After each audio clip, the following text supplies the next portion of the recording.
Volvámonos verdes. Síguenos en Spotify. De modo que avancemos con fe en nosotros mismos, en nuestra inteligencia y en nuestro espíritu indomable. Respetemos a todos los seres vivos. Intentemos reemplazar la violencia por comprensión y compasión y amor. Jane Goodall. Hola a todos, estamos en una nueva entrega de nuestro lindo podcast Volvámonos Verdes. Como siempre agradecemos a nuestros colaboradores Fundación Panchi Folletti y Patagonia. Y si te gusta este podcast, te invitamos a apoyarnos con una suscripción mensual de menos de $1,000 o $1 en Patreon, Instagram o YouTube para que podamos dedicarle más tiempo a la producción de este podcast y crear contenido de calidad para ti. Al apoyarnos podrás acceder anticipadamente a nuevos episodios sin comerciales y a contenido exclusivo. Visita www.patreon.com/volvámonosverdes, nuestro Instagram @volvámonosverdesoficial o el canal de Volvámonos Verdes en YouTube. En el marco de los Foros por la Tierra, celebrados en Pucón en conjunto con el Festival de Cultura Regenerativa WAFES, es que conversamos en el Hotel Celina con Ricardo Rossi, conocido como el filósofo de la naturaleza. Ricardo Rossi es biólogo y ecólogo. Es doctor en Ciencias Ecológicas de la Universidad de Connecticut, Estados Unidos, y magíster en Filosofía. Hoy es profesor titular de la Universidad de Magallanes de Chile y de la Universidad de North Texas en Estados Unidos. Además es director del Centro Internacional Cabo de Hornos. Sus investigaciones se enfocan en la conservación y la ética biocultural, integrando las ciencias ecológicas y la filosofía ambiental. Sin más preámbulos, vamos con la conversación. Bueno, y antes de partir tengo que, no sé si ya estás grabando, decir sí o sí, antes de que se me olvide, que estas entrevistas las estamos haciendo en el marco de Foros por la Tierra de Fundación Cuidemos Paraíso y también que lo está co-creando con muchas otras instituciones, fundaciones, organizaciones. También está el Festival de Cultura Regenerativa, WAFEST, y que estamos ubicados en el Hotel Celina, aquí en Pucón, al lado de un volcán que está muy activo, pero estabilizándose, dicen, ¿cierto? Así es. Sí, así que, bueno, estamos a la espera qué pasa con el volcán. Y nos encontramos con Ricardo Rossi, que yo estoy tan impresionada de que hayamos logrado hacer una entrevista con Ricardo. Lo soñábamos, creo que hace algunos años atrás, pero no lo habíamos visualizado. ¿Cómo estás, Ricardo? Reafirmando la intuición y las ganas de venir. Las ganas por la invitación de Coral, la intuición por la convicción que en la academia dicen, ¿por qué tienes que tú ir a tantos lugares, incluso ir a foros por la tierra en vez de... No, justamente yo creo que aquí es donde están las semillas de reconexión. Así que muy feliz por el afecto, pero un afecto que se reverbera con el agua, con toda la diversidad que somos como seres humanos y como seres vivos y más allá de lo vivo con el cosmos. Realmente esto que parece una volada, que podrían decir, no es una volada, sino que es una concepción y una conexión que está desde las raíces de nuestra civilización occidental y que solo nos hace bien reconectarla y no niega todas las otras dimensiones, ni económicas, ni tecnológicas, sino que nos hace seres espirituales más ricos. Muy lindo, es verdad. Y te agradecemos que hayas venido, que estés aquí en persona. Para nosotros es muy rico poder conversar en persona también, no siempre de forma online, que es práctico, es bueno, pero no es el tipo de conexión que más nos cambia, nos influye. Y bueno, preparándome para esta entrevista estaba leyendo publicaciones tuyas. Por suerte encontré muchas en español. También no tengo problema en leer publicaciones en inglés, pero me gusta cuando también hay en español. Y era entretenido leerlas. Y eso no me suele pasar normalmente. Para mí las publicaciones científicas son como medias aburridas, pero las tuyas eran entretenidas.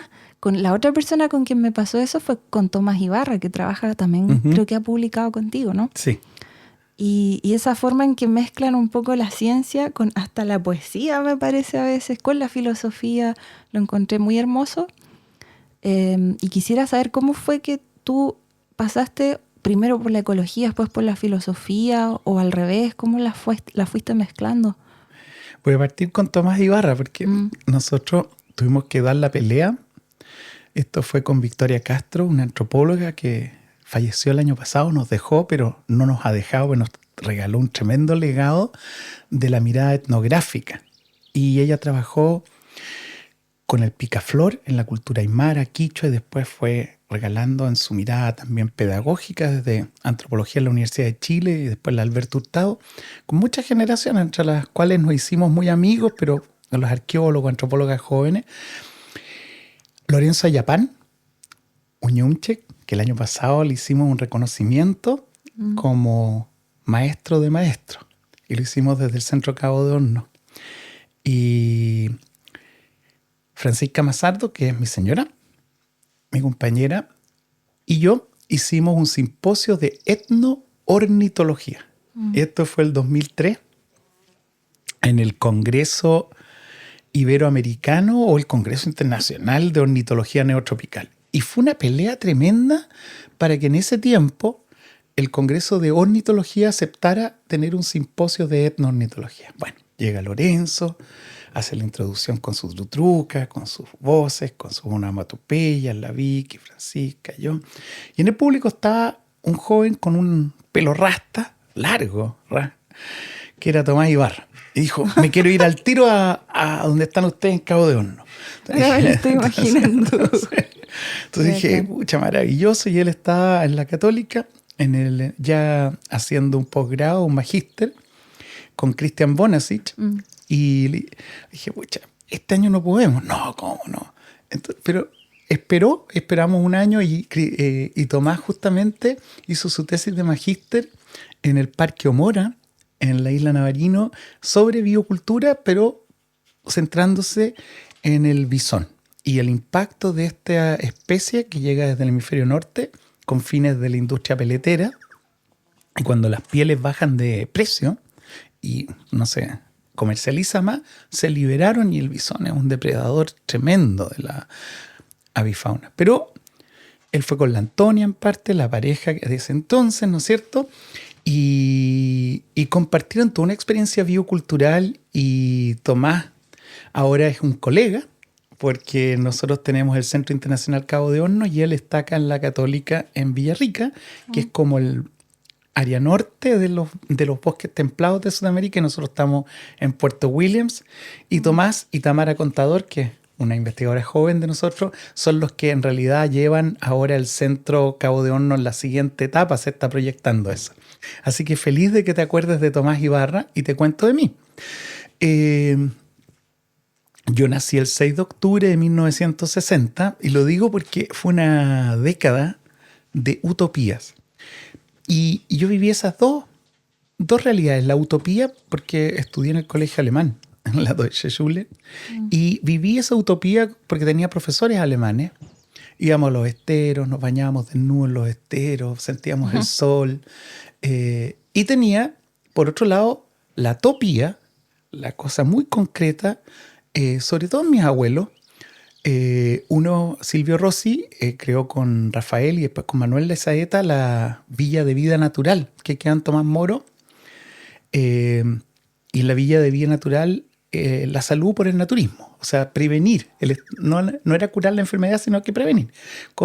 Él era estrictamente vegetariano, eran los baños de sol, y su particularidad era el diagnóstico por el iris, el iriólogo, mucha hidroterapia con frotaciones de agua helada en la mañana, cataplasmas de agua helada, a veces alternancia de baños de vapor con chorros de agua fría.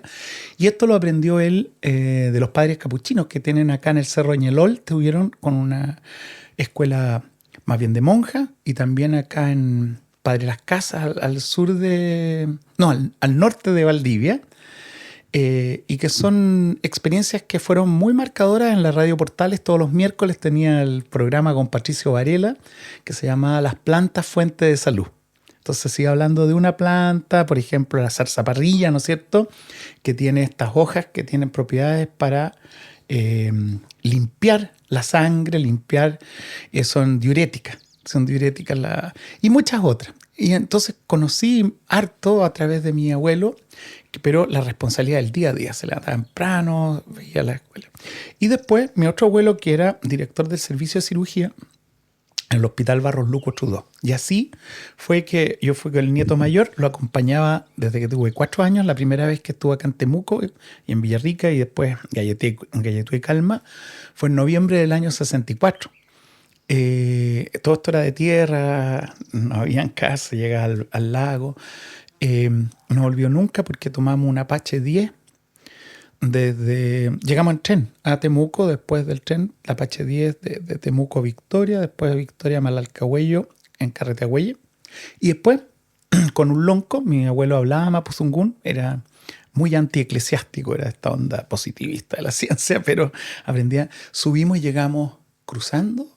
Llegamos arriba a Galletú y Calma, increíble. Porque nos fuimos subiendo y el lonco imitaba a los pájaros. Yo fui escuchando el huet, huet, huet, huet. Eso que te queda siempre, ¿no es cierto?, en el sonido, y ver estas comunidades en un diálogo. En ese tiempo los practicantes de medicina, los jóvenes recién recibidos de médicos, tenían que hacer práctica, y mi abuelo venía visitando y el médico era una persona que llegaba y participaba de la comunidad, cuando la medicina no era un lucro, digamos, sino que era un servicio público. Fuimos al lago Budi también, que solo era navegación con botecitos. Así que había mucha conexión. Pero mi otra abuela era pianista y en realidad yo desde chico lo que hice fue escribir música porque fue lo que más me fascinó desde chico y pensé que iba a ser compositor. Y fui compositor musical. Estudié en el conservatorio, estudié con Andrés Alcalde y no pude resistir la persuasión de mis abuelos y me metí a medicina, estudié hasta cuarto. Siempre continué con la música, cantando y escribiendo, pero en cuarto de medicina pasaron 2 cosas. Se reabrió filosofía. Durante la dictadura militar se prohibió la enseñanza de la filosofía. Se quemaron ciertos libros. Hay una escena ahí en el pedagógico donde hay un general que dice: vamos a quemar todos estos libros sobre Cuba para que no haya comunismo. Así que el señor miró: no, estos libros acá, Picasso, otro cubista, no, a la hoguera. O sea, era una barbarie de ni siquiera saber aquello que se estaba quemando. En ese mundo, el año 81 se reabre lo que se llama un plan básico de filosofía.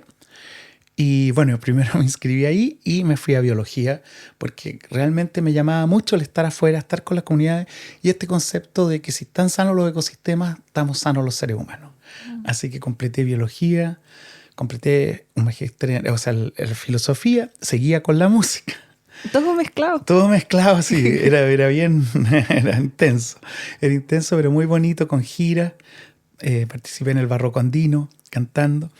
Y llegó un momento que era solamente la música porque me di cuenta que la ciencia suele ser más parte del problema que de la solución. La ciencia en general es una ciencia tecnocrática, financiada por una industria que no tiene una preocupación ambiental. Y estaba muy desilusionado y solo escribía música, pero estaba componiendo una obra que se llama Libra, por Abril Libra, y es el otoño, la primavera, los pájaros, y en ese momento sí se estaban destruyendo ciertos humedales, ciertos hábitats, y me invitaron a hacer un homenaje por Silvio Rossi, mi abuelo naturista, y con Francisca Mazardo, mi pareja, mi señora, nos fuimos a la Villa de Vida Natural, porque dije, bueno, si vamos a hacer un homenaje, volvamos a revivir esto. Y dijimos, chuta, si la ciencia se puede hacer así, volvamos a intentarlo. Y el 94 sí no daba más, así que opté por la música, dejarla en un paréntesis, no de las amistades, los amores, pero sí del oficio, hasta ahí, y que he continuado con la conservación, integrando todo en conservación y con una convicción de que la crisis ambiental, la crisis climática, no se debe a las emisiones de metano, no se debe a las emisiones de anhídrido carbónico en primera y última instancia, sino que en primera y última instancia es una crisis ética. Y yo digo ética en cuanto al ethos, las costumbres de vivir, los valores, las orientaciones. Otras personas lo llaman una crisis civilizatoria.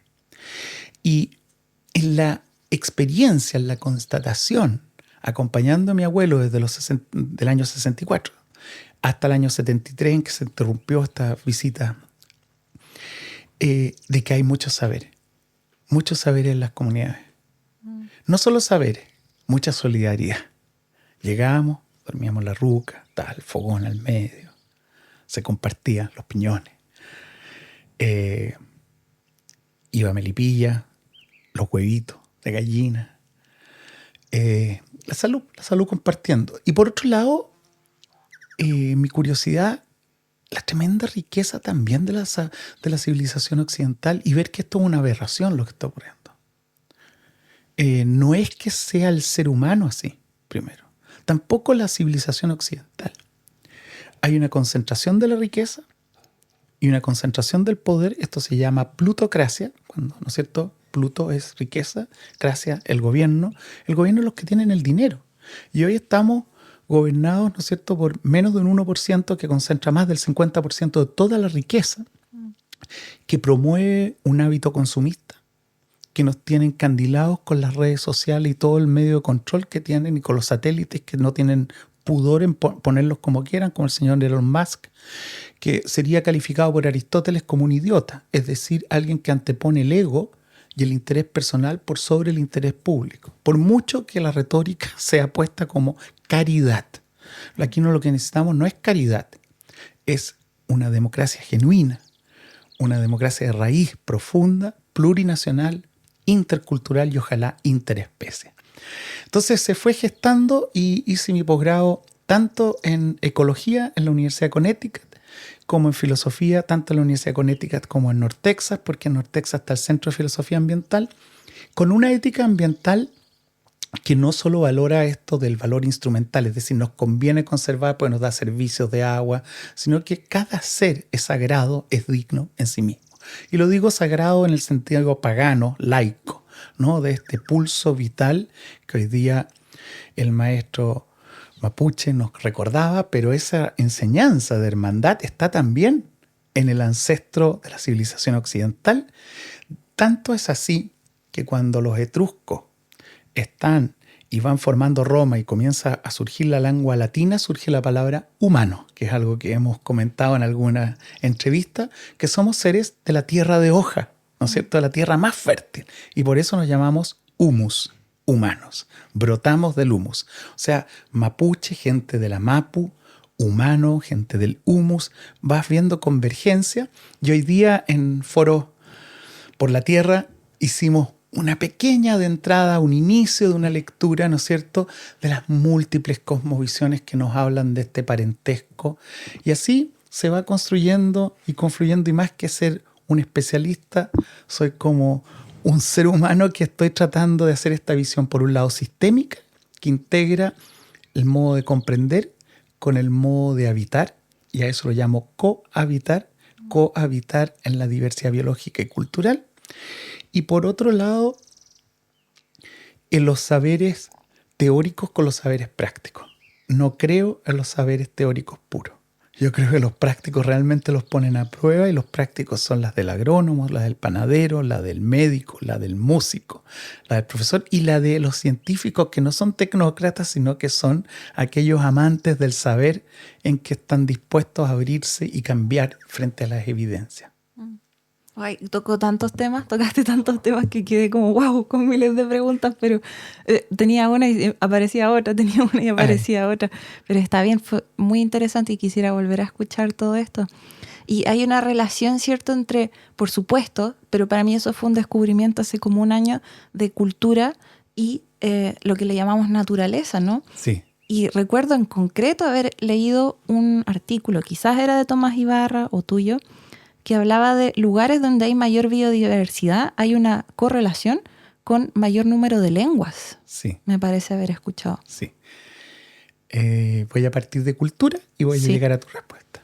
Es muy lindo, porque la palabra cultura deriva de cultivar la tierra.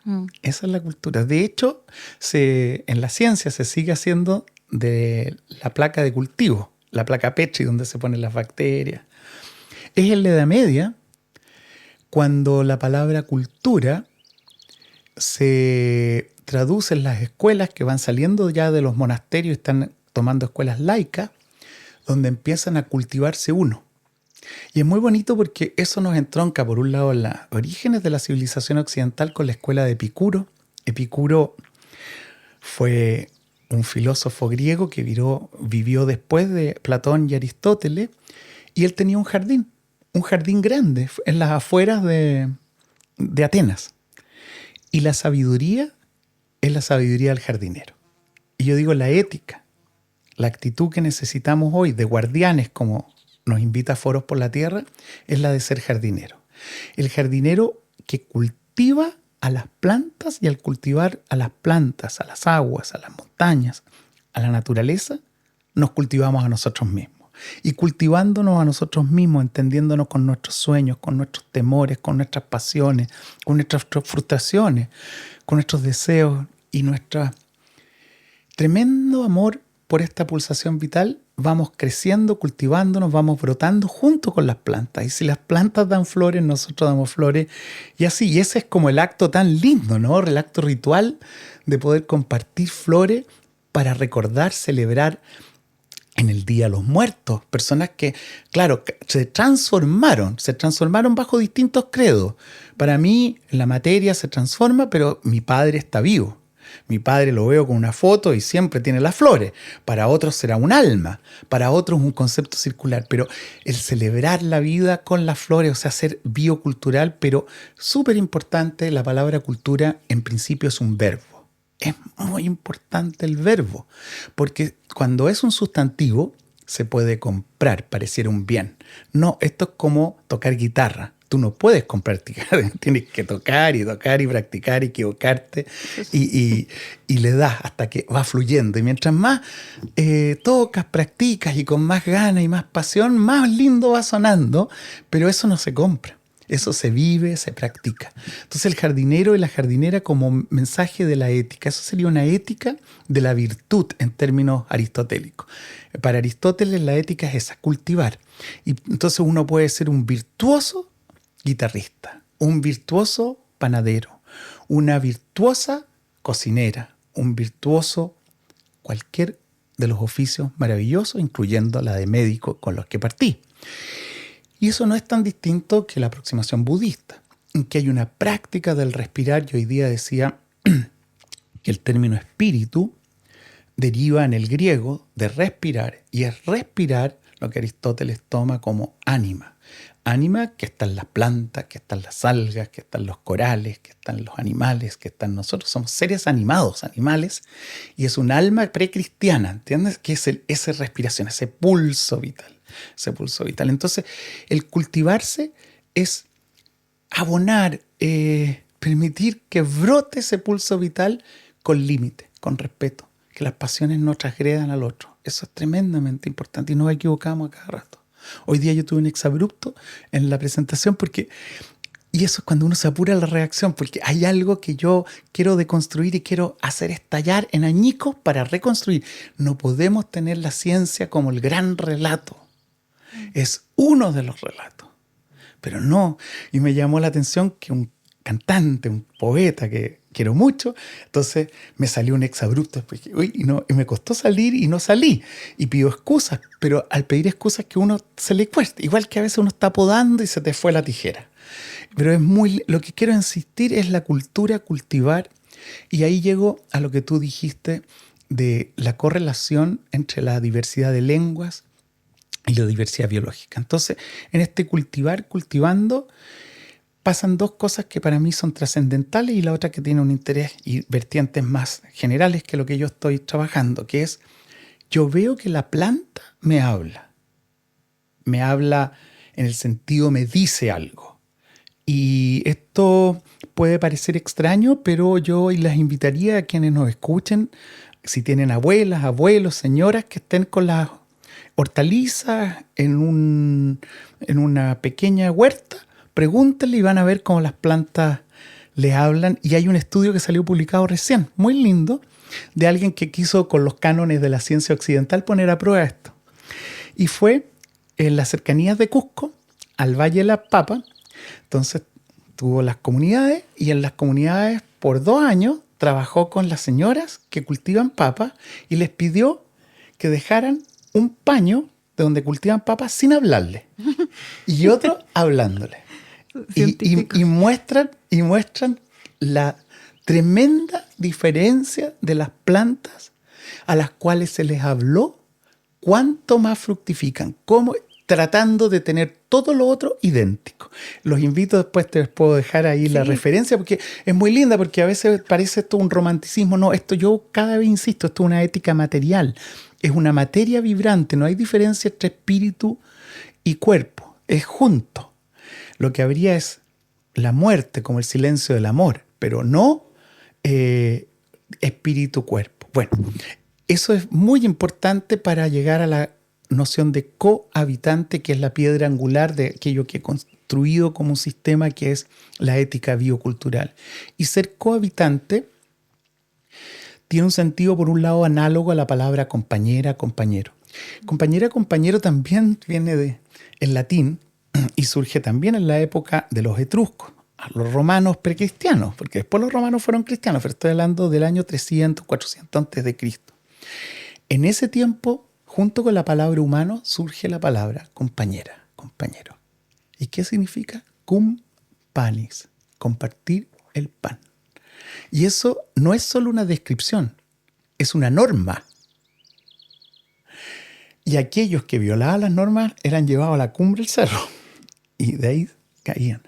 Pero es el compartir el pan. Cuando realmente me la juego, si tengo una compañera o un compañero, una familia, reparto lo mejor para que alcance para todos. No me lo como solo y me pongo guatón y lo otro nada. Bueno, lo mismo con el hábitat.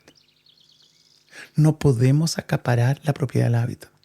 Y hoy día uno de los problemas cruciales, críticos que tenemos para la conservación y para el bienestar planetario biosférico es lo que se llama la acaparación de la propiedad de la tierra, el land grabbing, o sea que se lo agarran unos pocos. Las propiedades grandes en África en este momento no están en manos de africanos. En gran medida, una de las causas de la migración de tantos africanos hacia Europa, que tienen que cruzar el Mediterráneo arriesgando sus vidas, con una falta de seguridad, con una precariedad de la vida, incomprendida e injusta, porque están escapando del land grabbing, de lo que se les está quitando, es esto.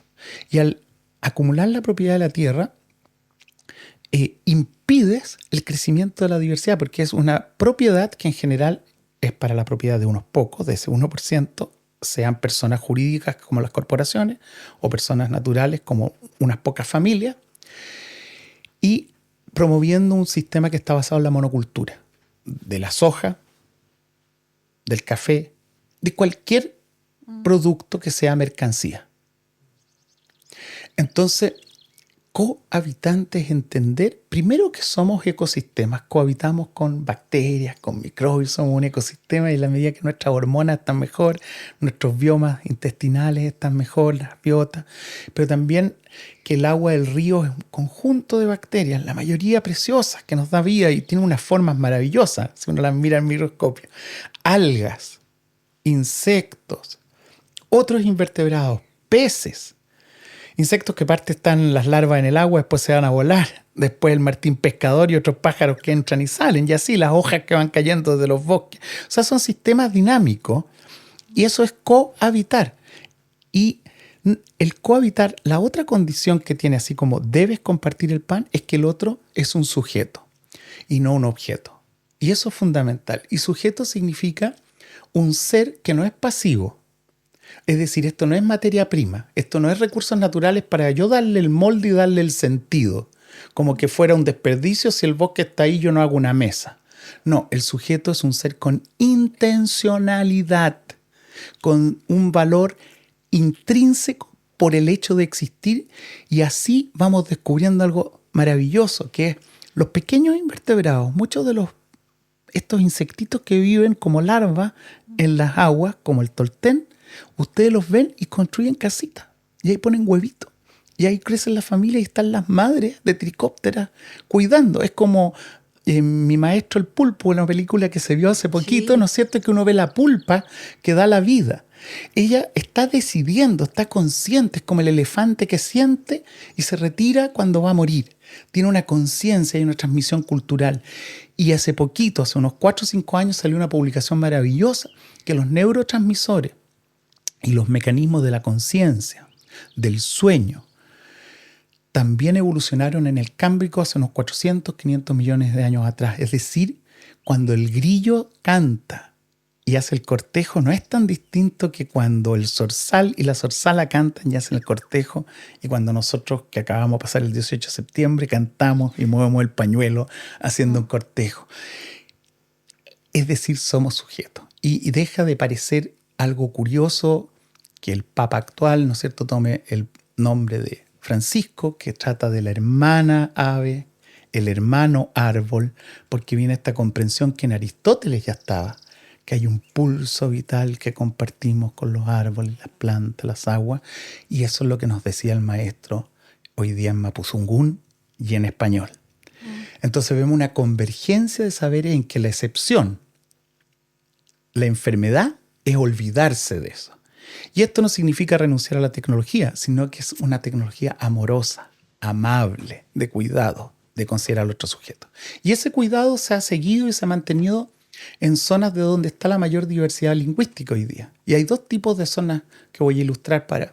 Este fue un trabajo hecho principalmente por la WWF, la World Wildlife Fund, y por Laura Maffi, una lingüista italiana que hizo su tesis sobre el saber de la medicina ancestral en el pueblo maya. Ella hizo su tesis de doctorado en Berkeley y lideró un trabajo que se prolongó entre el año 92 en la revisión crítica de los 500 años del arribo de Colón a Santo Domingo y los 500 años de colonización, sometimiento, genocidio, ecocidio, para darle una luz distinta. Y en eso fue un estudio de unos 5, 6, 8 años al final, en que sale el atlas de la diversidad biológica y la diversidad lingüística, y aquellos que cuidan las plantas, como los Kayapó en la Amazonía, que van sembrando una palma, que van poniendo una palma que le va a dar al tucán, que le va a dar al mono, que el mono lo cazan con respeto y se lo comen, pero hay una comunidad de cohabitantes que son las Ayaté, que son estas islas, y que hoy día sabemos que la Amazonía es un parque, no es un bosque prístino, fue muy cultivado, fue muy sembrado para la subsistencia, y así vamos descubriendo que ahí hay una zona tremenda de diversidad. Y lo mismo en Indonesia, lo mismo en otras partes, y también, súper importante, en los Alpes. Porque en los Alpes la mayor diversidad de plantas se da donde continúa el pastoreo. Y así tenemos un ejemplo en el norte de Italia, en el Parco Nacional Dolomiti Bellunesi, que es una reserva de la biosfera, como lo es reserva de la biosfera de la Araucaria acá, o Cabo de Hornos, donde estamos nosotros, que se mantiene el pastoreo con las ovejas de pecorí, las cabras, las vacas, y es esa acción de pastoreo que permite los dialectos, el piamontese, el véneto, pero permite también la diversidad de las flores. Porque si no estuviera el pastoreo, eso se cubriría rápidamente de pinos y bosques.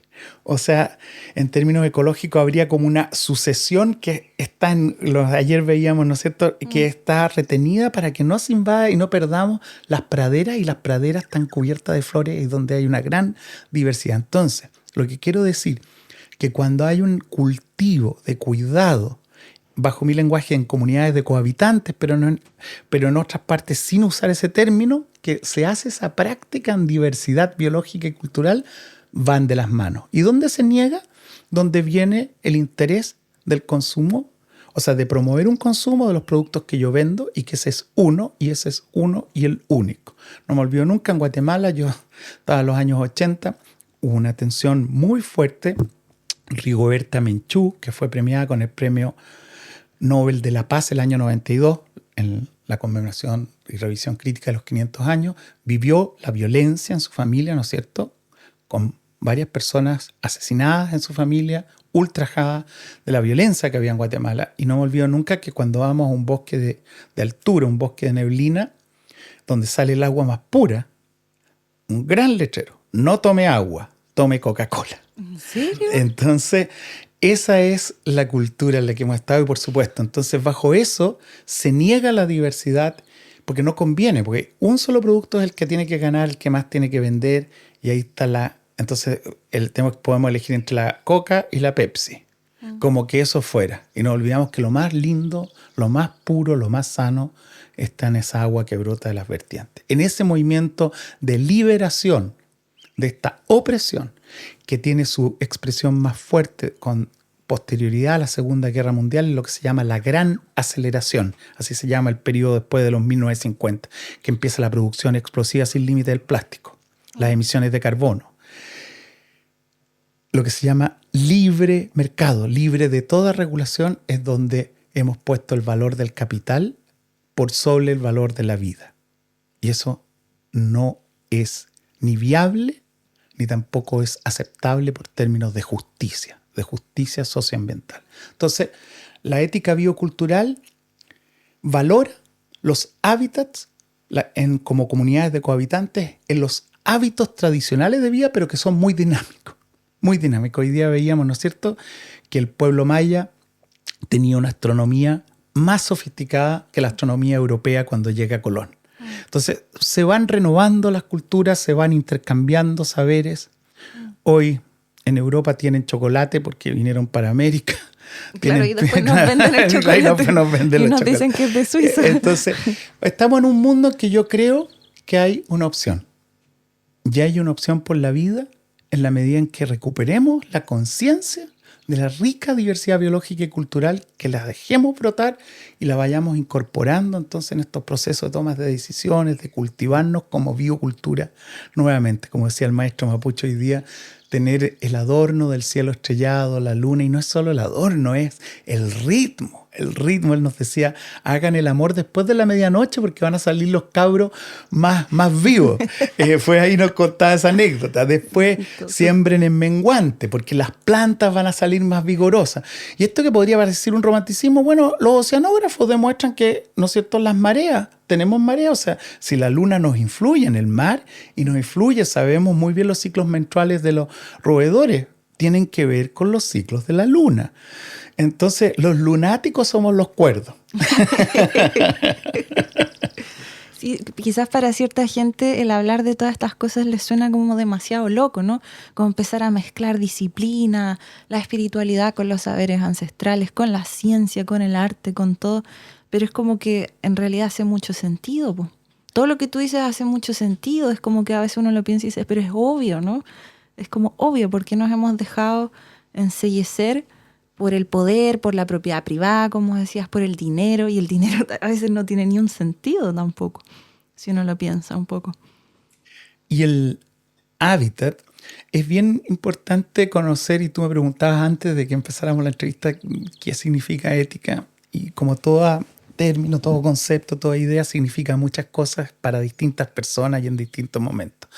Pero para mí, y para compartir en esta entrevista, un descubrimiento, una eureka. Yo saltaba de felicidad, esto fue hace como unos 30 años atrás, cuando vi la palabra ethos, que es el griego de donde viene la palabra ética, y la primera vez que se escribe, que es en un papiro de Homero, significa madriguera. Uh-huh. Y es muy bonito. Píndaro, que sigue a Homero, ¿no es cierto? Homero es quien escribió la Ilíada, la Odisea, estos como 1000 años antes del nacimiento de Cristo, es decir, hace como unos 3000 años atrás. Habla también de la madriguera, la leona, de la zorra y, ojo, ocupa la palabra ethos para las moradas humanas. Y yo siempre traduzco ethos, lo mismo que oikos, no como casa, sino que como hogar. Porque hogar tiene también el sentido primigenio, ancestral de la conciencia de los 4 elementos. Tierra, agua, aire, fuego. Fuego es la respiración y es en el hogar afectivo, en torno a la hoguera, ¿no es cierto? Así como en Chile existe la tierra de los fuegos porque estaban las hogueras. Es esa hoguera en la ruca, esa hoguera aquí en este Hotel Celina que nos da ahora con otros sistemas de electricidad. Claro. Pero ese calor humano, ese calor afectivo que nos hace estar felices, que nos hace estar sanos. Si estamos en paz, Si estamos queridos, surge esa armonía con las plantas, con las flores. Entonces, ethos es hogar. Ethos es madriguera. Y para entenderlo en el sentido de la ética biocultural, una analogía que hace un filósofo, que es David Hume, es entre el nido de los pájaros y el instinto de los padres humanos hacia sus crías, hacia sus descendientes. Si a uno se le cae un hijo, una hija al río, uno se tira, no piensa me tiro o no me tiro, te tiráis. A veces hay que pensar un poco para ver dónde tirarse, cómo tirarse, pero la acción. Y eso lo vemos los Keltehue. Cuando estamos aquí, ¿no es cierto? Andan chilío. Andan ahí, te tienen que desviar porque tienen un nido por ahí cerca. Y dan su vida por las crías. O sea, hay un instinto que nos hace comunitario, un instinto que nos hace cuidar el hogar, y eso no es individual, es colectivo. Y ese es el origen de ethos, ética. Y fíjense que en ese sentido todo el planeta, todo el cuerpo es un área protegida.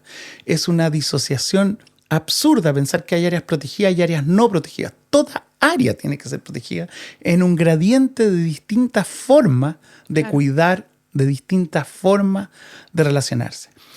Y Aristóteles, que era el que toma siempre los presocráticos antes que existiera, ¿no es cierto?, Sócrates, escribe para su hijo Nicómaco la Ética Nicómaco y parte la Ética Nicómaco diciendo étique, que es una palabra griega que deriva de ethos, pero es un verbo. Y ahí vamos a el hábito. El hábito de practicar y practicar y practicar. Y volvimos entonces al tema de la panadera, la cocinera. Entonces, ética es esta virtud de practicar a ser virtuosos. O sea, vivir de acuerdo a las orientaciones que fomentan la vida. Ahora, Aristóteles, eso sí, tuvo una vida muy centrada en la polis griega, en la ciudad-estado, que es el modelo que las Estados-nación latinoamericanas que toma la Revolución Francesa. Y se centra en la polis, y él tiene limitaciones serias de género, pues son los hombres solamente. Sí, me acuerdo que dijo eso. Y no las excluye a las mujeres, por lo tanto ya ahí partimos mal porque estamos con la exclusión y con la imposibilidad de valorar con dignidad a quienes en conjunto nos amamos, nos reproducimos, nos diversificamos. Y lo segundo, también los pueblos bárbaros. Él está hablando de una ciudad-estado bien centrada en Grecia, pero que ha sido el modelo. Él acuña la palabra democracia. Pero entonces, ética es hábitat, cuidado, hábitos, cuidado, y yo le agrego comunidad de cohabitantes humanos y otros que humanos. Y no digo no humanos, porque esos otros que humanos son los seres que aparecen en nuestros sueños. En nuestra cultura necesitamos mucho recuperar el mundo onírico, donde se expresan nuestras emociones, nuestros deseos. Y esos seres oníricos, esos seres de la poesía, esos seres de la pintura, esos seres de los ritos, esos seres de los secretos de la cocina, también son otros que humanos, materiales, simbólicos, espirituales en el sentido de la respiración. Entonces es ahí donde el canelo es un árbol, pero es mucho más que un árbol. La bandurria es una bandurria, pero es mucho más que la bandurria. Leftraro, lautaro, el traro veloz, el carancho, ¿no es cierto?, el ave emplumada. Y así nos vamos dando. Entonces, por eso otros que humanos, para evitar una dicotomía, porque mal que mal, sol, luna son palabras en distintos lenguajes, pero humanas. O sea, siempre estamos, no nos podemos escapar de la humanidad, ni tampoco nos podemos escapar de la más que humanidad. Claro. Pero, y Ricardo, Rosito, esto me hace mucho sentido y quisiera que todo el mundo entendiera estas cosas. Pues, ¿cómo le puedo transmitir esto, por ejemplo, a amigas mías, ¿no? Tengo amigas de la infancia y siento que hay gente que no ve estas cosas tan claras, con esa lucidez que tú transmites. Simplemente hay que darle nomás, seguir comunicando, o qué es lo que falta, educación seguramente. Y yo creo que hay dos tipos de barreras que hay que superar. Una son barreras físicas, que son muy difíciles de superar, porque esas barreras estructurales, llamémoslas mejor, son injusticias, son dolores que sufrimos día a día, y la mayoría de nosotros tenemos que levantarnos temprano, llegamos cansados, dormimos, ¿no es cierto?, lo que Noam Chomsky ha llamado, hemos pasado del proletariado, es decir, de una explotación del pueblo, a un precariado, ya en una situación precaria en que muchas de las personas tenemos que hacer 2, 3, 4 trabajos para poder dar de comer, y en una situación de subsistencia en que es una locura porque esto parece un privilegio. Recontra interesante algo que tú decías delante, que el dinero, si tuviéramos el hábitat, y aquí está, ¿no es cierto?, el tema de los territorios muy importante. Si tenemos el hábitat, el dinero no es importante porque tenemos todo, tenemos los frutos, tenemos el agua, tenemos mucho, y el dinero puede ser importante como no, pero esto de una dependencia absoluta del monetarismo es algo que debiéramos revertir con el hábitat. Pero vuelvo a la pregunta en el sentido que reconocer que esto que estamos hablando requiere liberarse, requiere salir de esto, y eso se puede salir en comunidad. Nadie se las puede jugar solo. Ahora, una vez que uno sale de esto, ver que lo que estamos hablando es el sentido común, y no un sentido común abstracto, sino que son las tradiciones que nos dicen: el río, si está limpio, nos va a ir bien, y si el río está contaminado, nos va a ir mal. Es por eso que en Colombia, el año 2017, se instituye lo que se llama derechos bioculturales de los ríos, que era de aquello que quería Coral invitarme a hablar, pero yo tenía que dar el contexto, ¿no? Y derechos bioculturales de los ríos surge porque el grado de contaminación por mercurio en el río Atrato de Colombia, que es un río muy largo que llega al Chocó colombiano, que hasta donde se sabe es la zona más biodiversa en plantas del planeta, iba cargado de mercurio.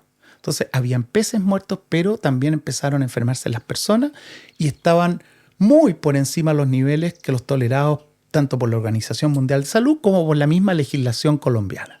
Entonces, el Ministerio de Salud, el Colegio Médico, las ONG, comunidades indígenas que se unen para protestar y reexigir que sea respetado el derecho del río a estar sano. Ahora, el río tiene su voz a través de los guardianes. Es el lenguaje que se ocupa en la Constitución colombiana. Guardianes. El mismo de guardianes por la tierra, guardianes, custodios. ¿Qué es lo que uno hace en la casa?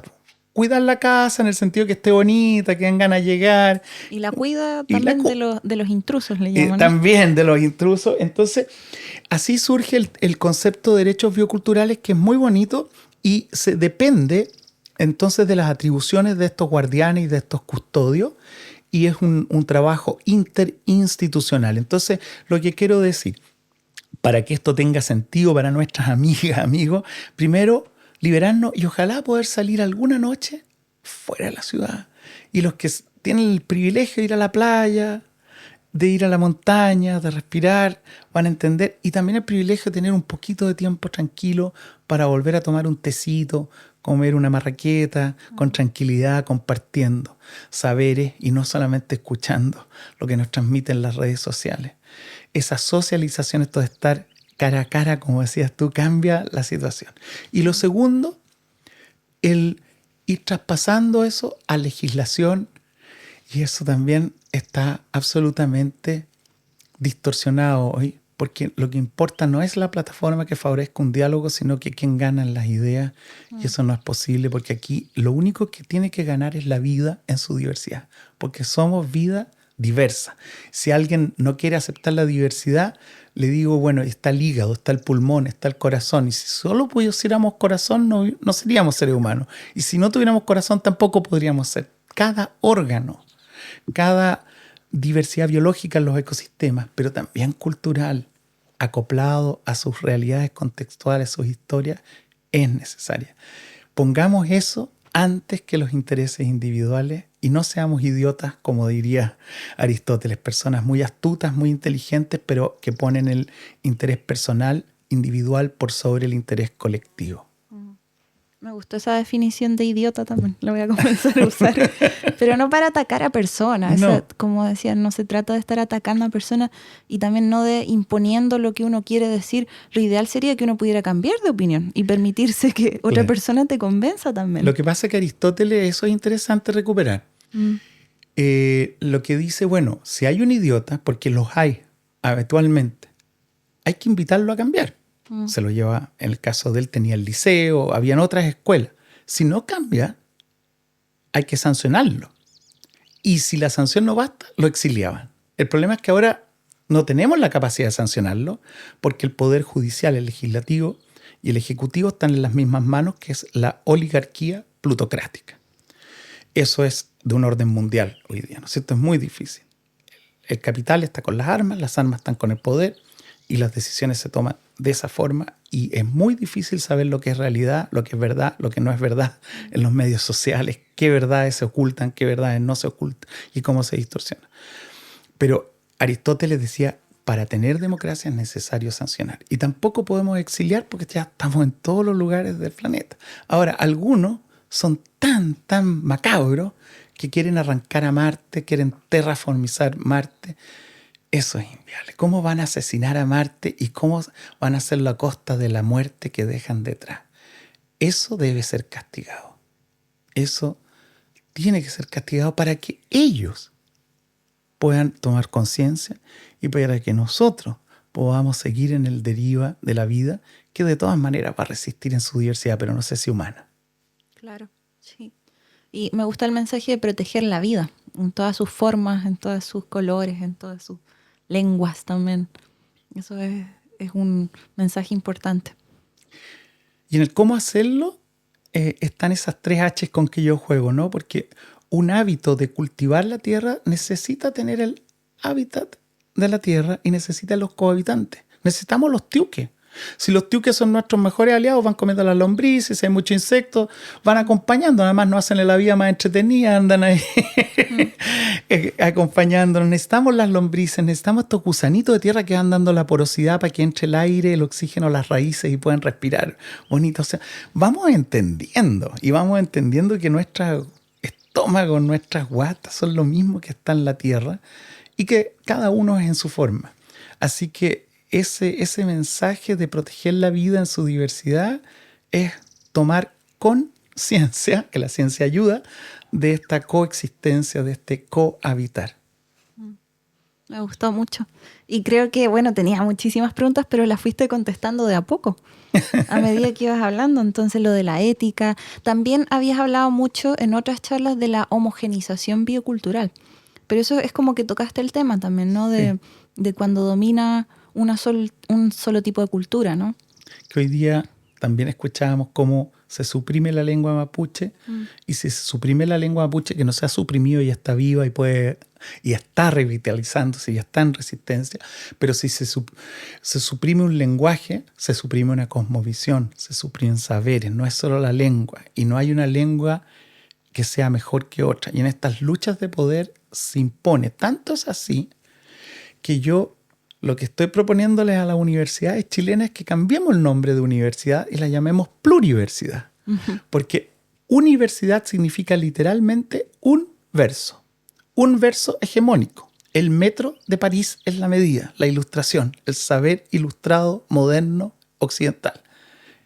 Nadie cree en eso ahora. Uh-huh. Y el problema es que como nadie cree en eso, todos creen solamente en el dinero, que es peor. O sea, como diría nuestro sociólogo Larraín, pasamos de la modernización a la monetarización. Y eso, lamentablemente, se puede mantener con un pensamiento lineal, unidimensional, que tiene su más genuina expresión en una institución que se llama universidad, cuando estamos hablando de los saberes ancestrales, saberes populares, saberes de arte, saberes de cocina, saberes de medicina, saberes científicos. Entonces vamos a la pluriversidad y hay varias multiversidades. De hecho, en Montevideo está la multiversidad franciscana, que es por la pluralidad de saberes, por la educación popular en la pluralidad. Entonces no es algo tan nuevo, pero es algo que urgentemente necesitamos cambiar el lenguaje, cambiar las instituciones para que florezca esta diversidad. Y ahí vamos a superar esta homogeneización de los cuales la educación es responsable. Sí, pluriversidad me gustó mucho. No había pensado en la palabra universidad, es como un mundo, ¿no? Una forma de pensar, ¿verdad? Y lo que no alcanzamos a conversar, no sé si se nos está acabando el tiempo, es hablar del turismo con lupa, que lo han estado llevando a cabo en Magallanes, ¿no? Dejemos anunciado y en el anunciado es: Chile es un país muy lindo. Yo creo que tenemos que siempre tener presente que somos tan maravillosos desde la Puna al altiplano, en Chungará, Putre, bajamos con estos cactus grandes, altos, vamos a la playa, un mar que allá es un poquito más calientito que en la zona central del mar, ¿no es cierto? Con una costa llena de la Camanchaca, los cactus, tenemos el desierto de Atacama, y en ese desierto surgen estos cielos tan limpios que nos permiten ver el cosmos, las supernovas, estos estallidos de las estrellas. Y tenemos entonces hoy día la capacidad instalada para ver más del 50% de todas las observaciones astronómicas que se hacen en el mundo se están haciendo desde allá, por la NASA, por la ESO, que es la European Southern Observatory, por el TAO, que es el Tokyo Astronomic Observatory, es muy lindo, se llama TAO, y está en las cumbres más altas para reducir el infrarrojo que interfiere con las miradas. Y entonces Chile es un polo para mirar el macrocosmos, la gran esfera de vida en el espacio donde flota nuestro planeta.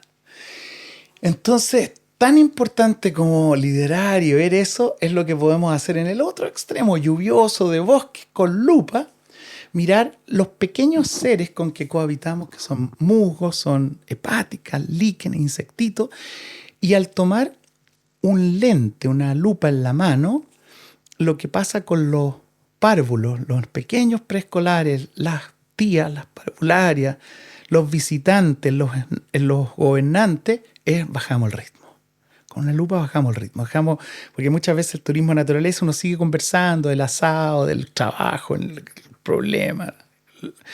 Y la lupa te centra la atención. Lo primero te invita a mirar. Segundo, al bajar el ritmo empiezas a escuchar el latido de tu corazón, la respiración, tomas más conciencia de tu cuerpo y en reverberancia con otros seres. Y empiezas a descubrir una gran diversidad de seres que están ahí, que llamamos los bosques en miniatura, pero lo más importante, comenzamos a ver la lupa. Y la lupa es un lente que a veces es un lente de cristal que nos ayuda a mirar realidades y a amplificarla, pero sobre todo es un lente conceptual que nos vuelve a recuperar los sueños, los saberes, los valores, la ética. Entonces, cuando nosotros hacemos este ejercicio y la gente tiene tiempo, les pedimos dibujen e inventen un nombre para cada líquen que observen, digan cómo es, después por qué inventaron este nombre, después los grupitos son de 4 o 5 personas, comparamos los nombres, vemos por qué le pusieron así, asá, el líquen lechuga, la flauta traversa como la menegatzia que tiene unos poros por los cuales entra y sale el aire. Y van surgiendo entonces esta capacidad poética de inventar realidades, de tomar conciencia que hay algo presente que nos antecede, pero hay algo que nos representa, y la representación, es decir, de volver a presentar, es el relato, y nosotros somos contadores de cuentos. Entonces, como si hiciéramos, la invitación es no solamente a ver la televisión, sino que siempre ser personajes con la televisión, y la televisión es el grupo con que estamos compartiendo en el momento. Y ese grupo es un grupo de turistas, es un grupo de compañeras, compañeros del liceo, compañeras, compañeros del preescolar, compañeros, compañeros del Senado, compañeras, compañeros de tantos oficios, y también compañeras y compañeros líquenes que nos están hablando, nos están diciendo y nos están escuchando. Y sí, escuchando en el sentido que sienten nuestras vibraciones, reciben nuestro anhídrido carbónico, lo transforman de nuevo en oxígeno. O sea, aunque no tengamos conciencia, estamos de alguna manera cohabitando muy activamente. Entonces, el ecoturismo con lupa es de alguna manera una práctica para el cohabitar. Y lo podríamos tomar con una metáfora, y termino diciendo que para marzo del 2025, con una historiadora del arte que es maravillosa, muy inspiradora ella, y es curadora también, se llama Carolina Castro, ella está liderando algo que estamos trabajando, que es con lupas y telescopios observando el macro y el microcosmos desde Chile. Y eso va a estar en el Centro Cultural La Moneda en marzo del 2025, en estas prácticas del cohabitar con lentes pequeñitos y lentes grandes. Qué buena, sí, hacer esa diferenciación, pero ponerlos uno al lado del otro, ¿no? De ver las estrellas, lo inmenso, y ver lo pequeño. Sí, que lo pequeño es inmenso también, pues uno se mete ahí y es un mundo infinito que uno no se esperaba. Y ya si se mete al átomo ya es otra historia. Bien. Muchas gracias, Ricardo. No sé si hay algo último que quieres compartir. No, que eso que tú dices, los poetas dicen que somos polvo de estrella, y somos, pero como diría el poeta Quevedo, pero polvo que ama. Qué bonito. Es decir, se mueve hacia la vida, pulsa, pulsa, pulsa, siempre al estar. Yo creo que somos gregarios, que somos como bandadas de pájaros y pájaras, y que en bandada la vamos a hacer integralmente. Bonito. Muchas gracias, Ricardo, y nos va a dejar pensando. Gracias. Agradecemos a nuestros colaboradores que son Patagonia, una reconocida marca de ropa outdoor que se ha esforzado por ser más que tan solo una marca de ropa. Actualmente donan el 1% de sus ventas totales a grupos ambientalistas y, como muchos ya sabrán, la empresa entera fue donada para luchar contra el cambio climático. Y por si fuera poco, nos apoyaron en la compra de muy necesario equipamiento técnico para poder realizar este podcast. También agradecemos a Fundación Panky Folletti, una organización que busca la preservación del medio ambiente mediante educación ambiental y la regeneración y conservación de paisajes, manteniéndolos en su estado natural para las generaciones presentes y futuras. Visítalos en su Instagram, @fundación_panky_folletti. Y no olviden que pueden encontrar todas las fuentes de información de este episodio en volvamonosverdes.cl. Muchas gracias a todos nuestros auditores y que tengan una buena semana. ¡Chao!